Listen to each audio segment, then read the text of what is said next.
Alors, il y a Madame Susanna Mittermeier qui nous rejoint. Hello.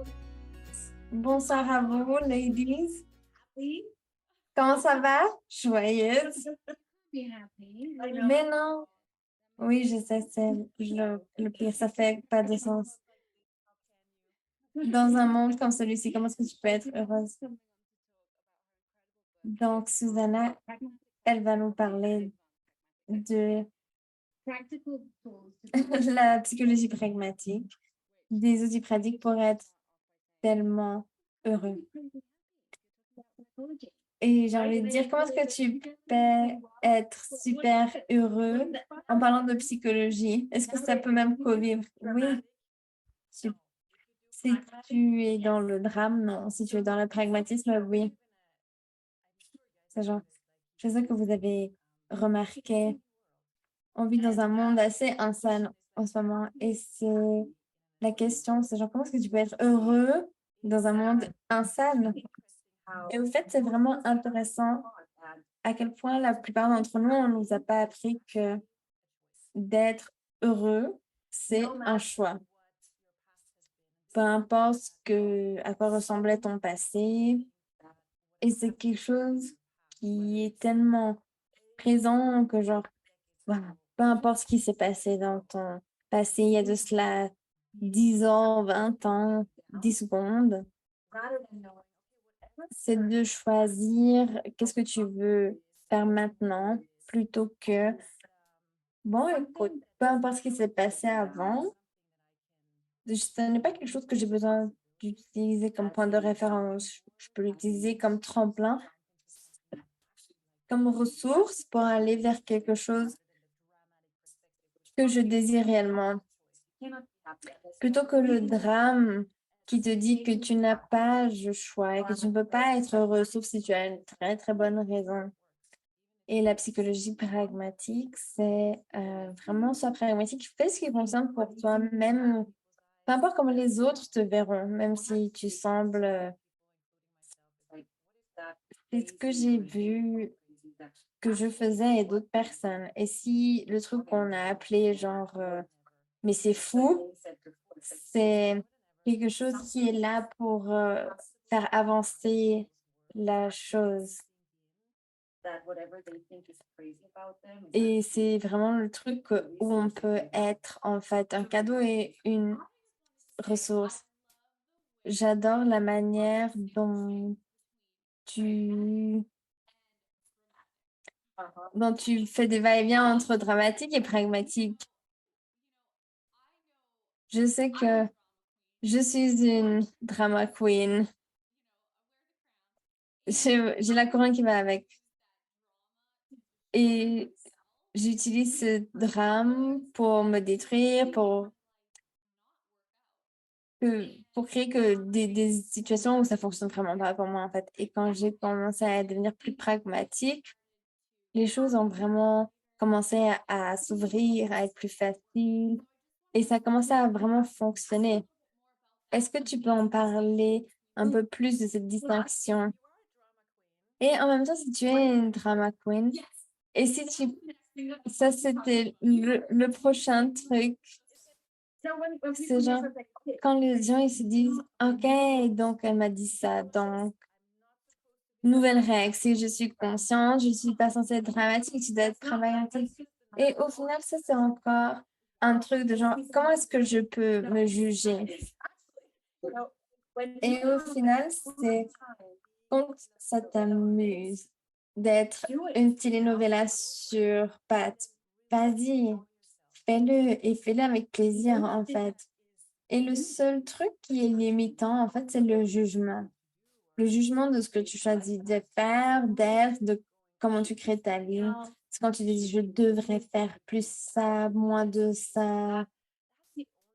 Ça, c'est le seul truc qui te tire vers le bas, qui crée de la lourdeur. Alors que quand tu te dis, aujourd'hui, c'est une journée telenovela, et puis tu peux juste faire ton drame. Et ça aussi, c'est pragmatique. Et peut-être que ça fait pas de sens pour votre cerveau. Elle a dit ça, mais si vous faites ce qui fonctionne pour vous, eh ben, vous êtes pragmatique. Et si vous avez envie de créer un drame, allez-y, faites-le. Et si ce n'était pas quelque chose qui va détruire votre vie, ce qui vous fait plaisir, c'est pas quelque chose qui va détruire votre vie. Je voudrais présenter un exemple. Donc, j'étais en train de faire du drame dans mon mariage. Drame, drame, drame, drame, drame.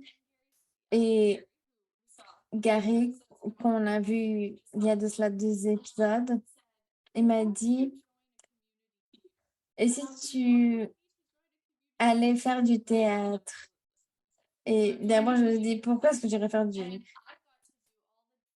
Et puis, c'était super cool parce que j'ai fait du théâtre et j'ai pu faire tout mon drame là-bas. Et j'ai commencé à déplacer le drame depuis mon mariage dans, dans les pièces de théâtre. Donc, en fait, je suis encore une drama queen, mais j'ai déplacé l'endroit où je crée du drame. Oui, ça, c'est absolument brillant. C'est une magnifique manière de le faire. Un des trucs qui est fascinant pour moi aussi, c'est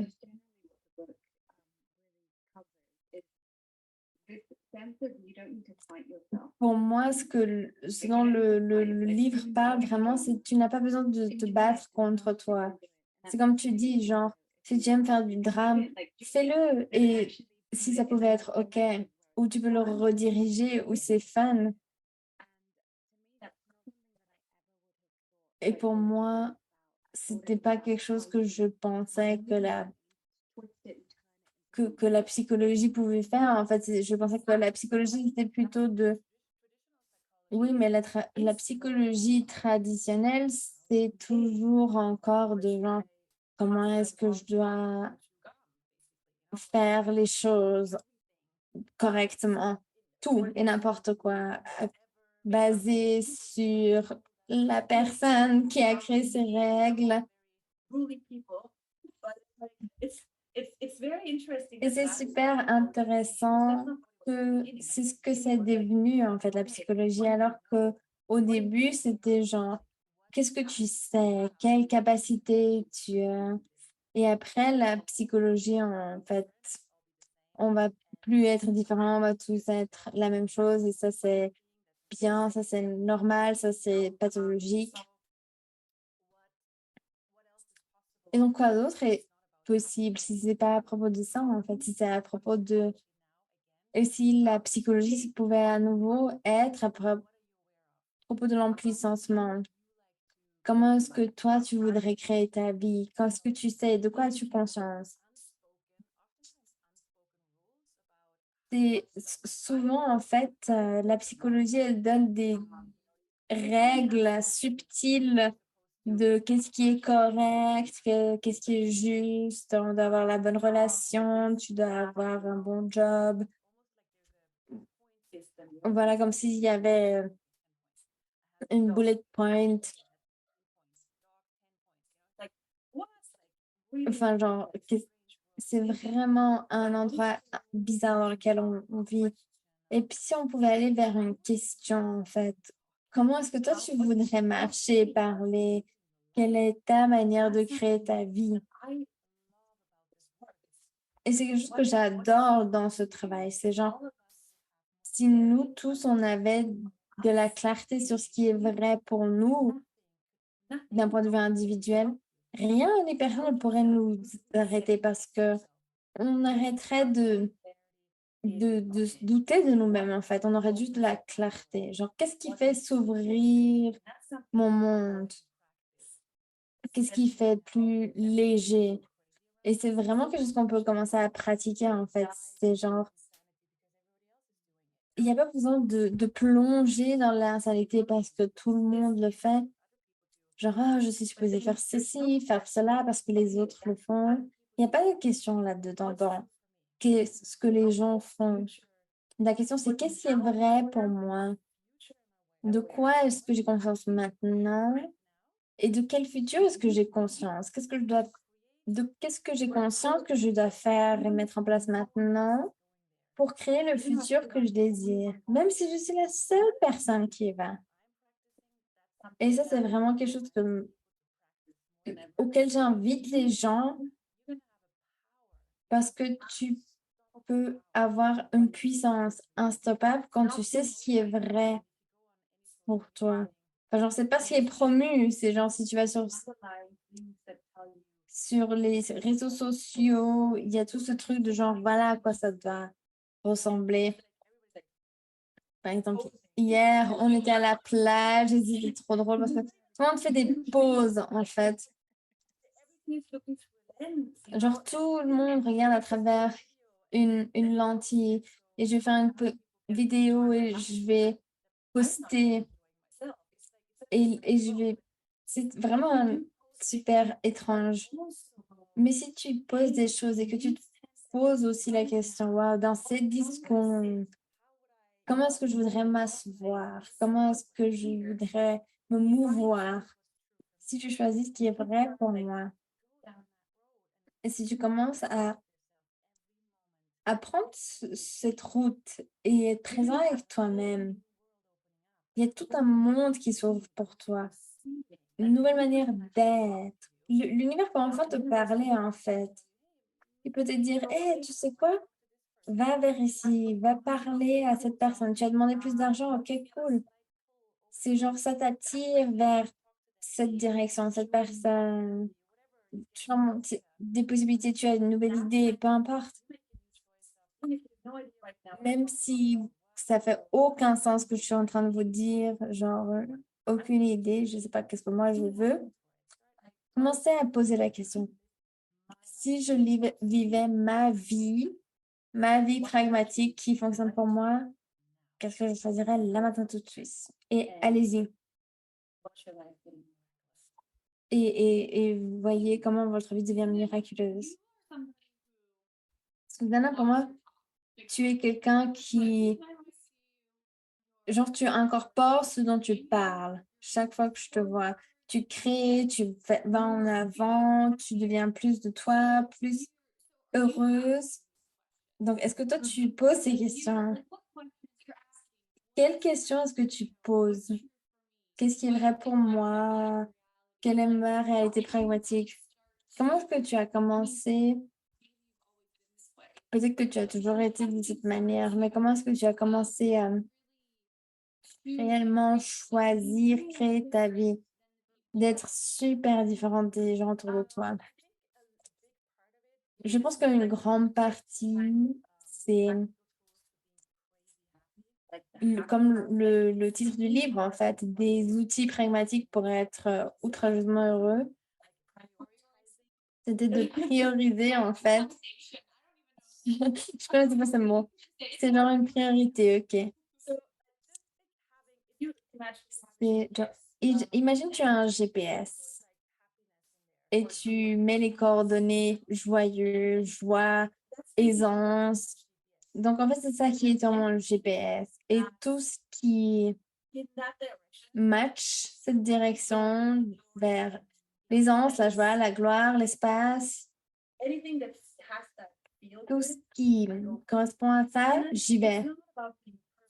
Et c'est pas à propos d'être parfait, encore heureux, hein.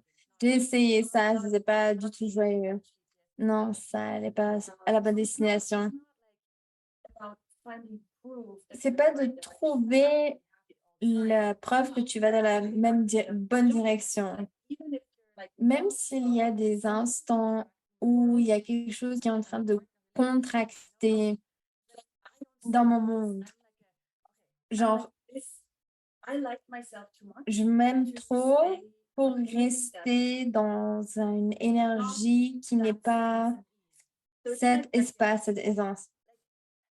Donc, c'est comme, allons-y, allons-y vers la joie et l'aisance. Donc, il y a quelque chose qui est contractant, qui est à propos de moi et que je le prends de manière personnelle, je me dis, OK, stop, stop. Et j'ai fait ça même quand je travaillais en psychiatrie et que j'écrivais le premier livre et je commençais à ouvrir mon monde et j'étais voilà, je côtoyais des gens qui avaient plein de diagnostics et je sentais leur monde et je pensais que c'était le mien. J'essayais de rester chez moi et de rester dans ma bulle, comme ça je pouvais être moi, être chez moi. Genre, j'aimais être seule et j'avais tellement d'informations et je savais pas que j'avais pas ces outils de à qui ça appartient, etc. Donc, ma stratégie, en fait, de coping, c'était de genre, de m'isoler. Et souvent, en fait, j'ai remarqué que les trucs qui m'embêtent le plus, c'est que c'est pas à moi, c'est ma conscience, en fait. Et c'est là où j'ai commencé à réaliser que je peux être avec des gens et je peux m'ouvrir, recevoir plus et que quand quelque chose est en train de se contracter, je pose stop. Et quand j'étais en psychiatrie, par exemple, quand je travaillais en psychiatrie, j'allais aux toilettes et les gens, ils pensaient que j'avais de la diarrhée parce que j'allais tellement aux toilettes. Je commençais à apprendre, à avoir de l'espace, à côtoyer des gens. Et je me disais, OK, tout ce qui n'est pas à moi, je le lâche, je le lâche. Et je me reconnectais à mon corps et je demandais, OK, combien d'espace est-ce que je peux être? À quel point est-ce que je peux juste m'expanser pour avoir tellement d'aisance avec ce qui se passe? Et j'ai posé des questions, des questions, des questions. Et je sortais des toilettes et j'avais de l'aisance et de la joie pendant 5 minutes. Et après, j'allais de nouveau dans la contraction. J'allais de nouveau aux toilettes. J'utilisais les outils qui sont dans le livre. OK, donc c'était vraiment ce truc de genre. Après, j'avais plus d'espace pendant 15 minutes, 20 minutes, et après, je ne sais pas combien de temps, je pouvais être cet espace pendant un jour, 2 jours, 3 jours, des semaines. Et c'est devenu plus court, les moments de contraction. Mais c'est pas genre, tu lis un livre, tu fais une classe, du jour au lendemain, voilà, tous tes problèmes sont résolus. C'est vraiment le fait d'utiliser les outils encore et encore. Et j'étais pas très, je faisais pas régulièrement mes devoirs à l'école, mais avec ces outils à Access, je le fais tout le temps. C'est pas genre juste, oh, elle est heureuse tout le temps. Oui, elle l'est et elle choisit de l'être. OK? Et pour moi, on dit, voilà, je fais le travail, mais pour moi, c'est pas vraiment travailler, en fait. Je me suis vraiment posé la question, pourquoi est-ce que même je m'embêterais avec la lourdeur et être lourde alors que je pourrais avoir la légèreté? Et tu en parles dans le livre à quel point le changement peut être facile, enfin, et que bien souvent, on a l'impression qu'il faut que ce soit difficile, il faut que ce soit compliqué, il faut faire des thérapies pendant 15 ans.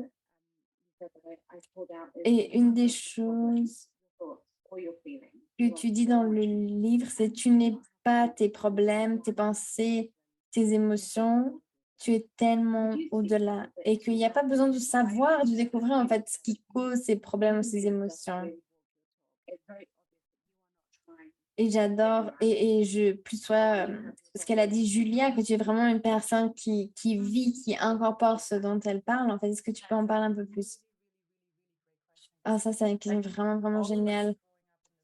Je pense que la plupart d'entre nous, on a appris que si tu penses à un problème, si tu penses à une difficulté, c'est la manière dont tu vas le changer.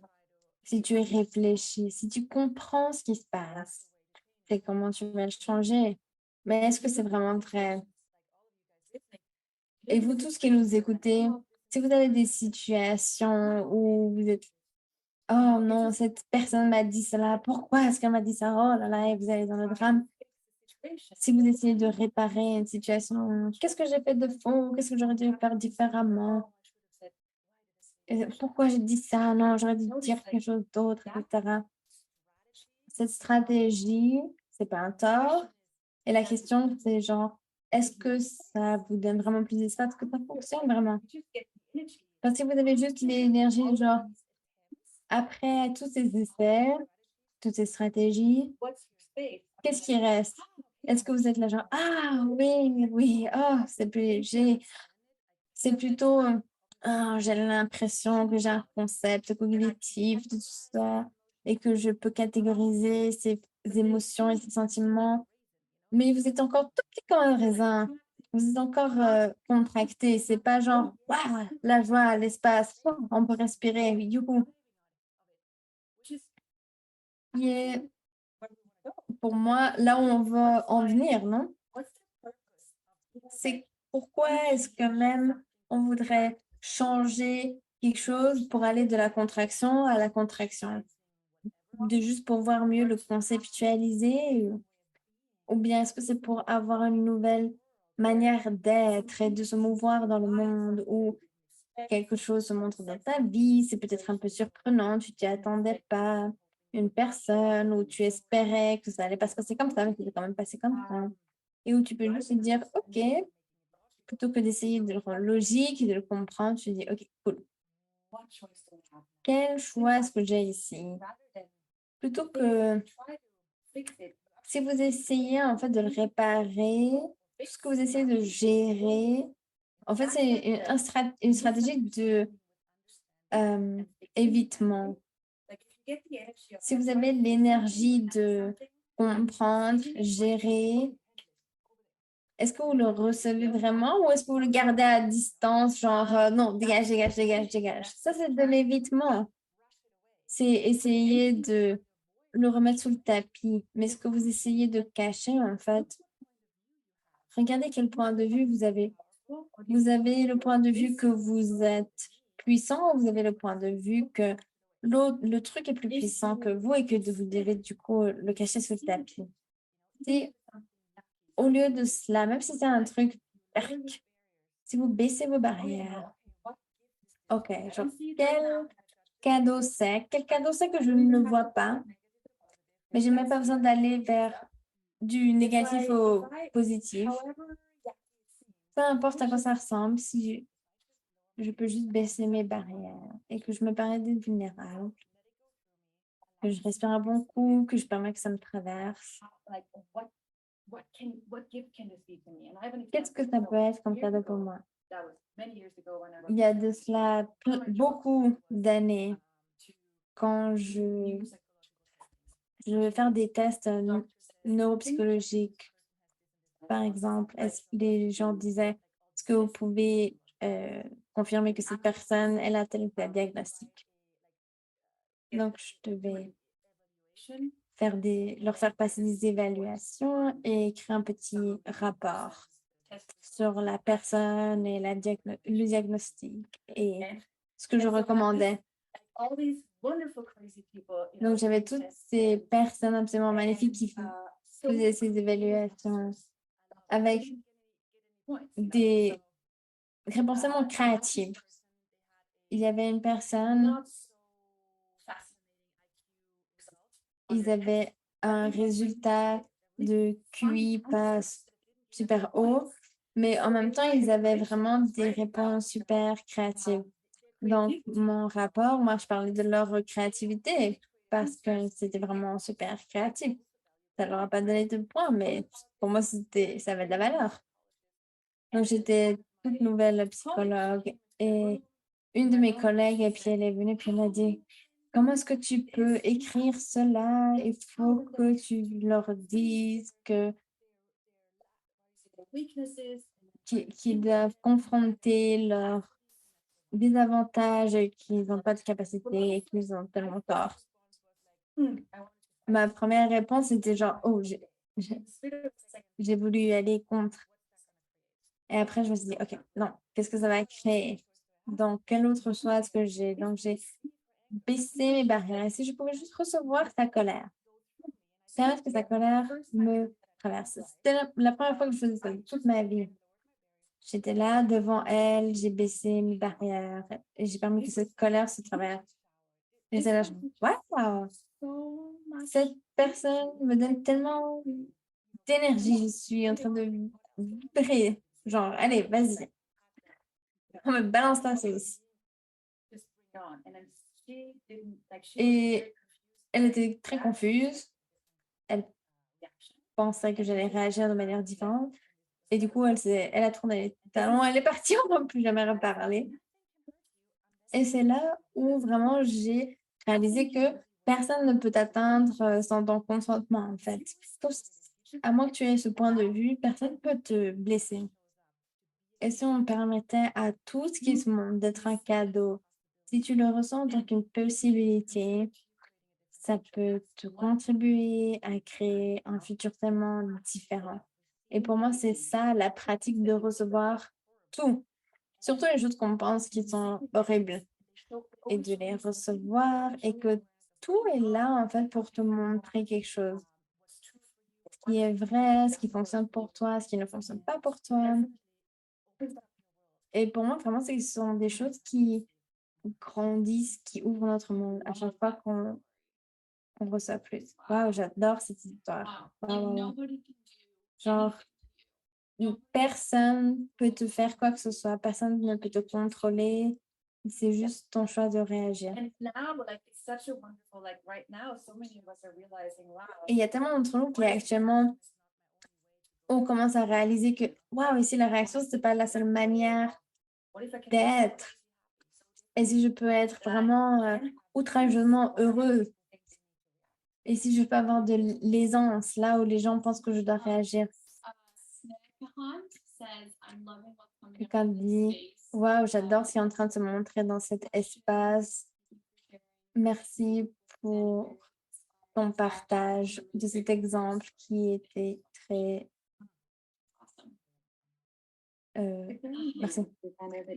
Est-ce qu'il y a quelque chose d'autre que tu voudrais ajouter par rapport à ce livre? Pour certaines personnes, peut-être qu'elles se disent que genre, ouais, ça s'applique à moi. Et pour d'autres, ils se disent, ouais, la psychologie, en quoi est-ce que ça c'est pertinent pour moi? Donc, c'était rigolo parce qu'il y a tellement de personnes qui le lisent, en fait. Il y a moins de personnes qui... La majorité des personnes qui le lisent, ils n'ont rien à voir avec la psychologie, en fait. Mais ils sont vraiment dans la question, wow, qu'est-ce que je voudrais avoir comme vie? Il y a des parents, des profs. Ma coiffeuse, elle l'a lu. Des gens qui disent, wow, je voudrais avoir des outils pour naviguer ma vie, de manière que ça fonctionne pour moi. Mais aussi, il y a des praticiens qui utilisent les outils dans leur pratique. Voilà, c'est génial. Et tu as aussi écrit avec Gary la psychologie pragmatique avancée.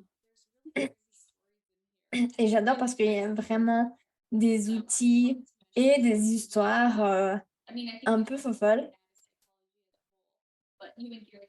Donc, Gary et toi, vous avez coécrit ce livre. Et c'est vraiment génial, génial. Donc, je voulais juste mentionner cela. C'est aussi une possibilité. C'est genre chaque thématique. Il y a une thématique, c'est les larmes et l'hystérie à être un beau parent. Enfin, genre, il y a sur la parentalité, le business pragmatique, même le marketing. Tout, ça va dans tous les sens. Et oui, absolument, c'est ce que j'adore par rapport à ça. Merci tellement, Susanna. Ah, j'adore ces outils. Et quel cadeau. J'adore ce que tu as dit. Genre, je m'aime et du coup, je prends soin de moi. J'utilise les outils, j'utilise ce qui va créer que je ne reste pas coincée. Ah, qu'est-ce qu'il faudrait pour que vous tous, vous preniez ça à cœur? Qu'est-ce qu'il faudrait pour que vous soyez important pour vous-même? Que vous soyez tellement important pour vous-même que vous êtes prêt à utiliser des outils, poser des questions. Comment je peux changer ça? Génial. Merci beaucoup. Ah oui. Non, je voulais juste dire que pour les personnes qui nous regardent, en fait, vous pouvez retrouver tous ces livres en anglais sur le site d'Access.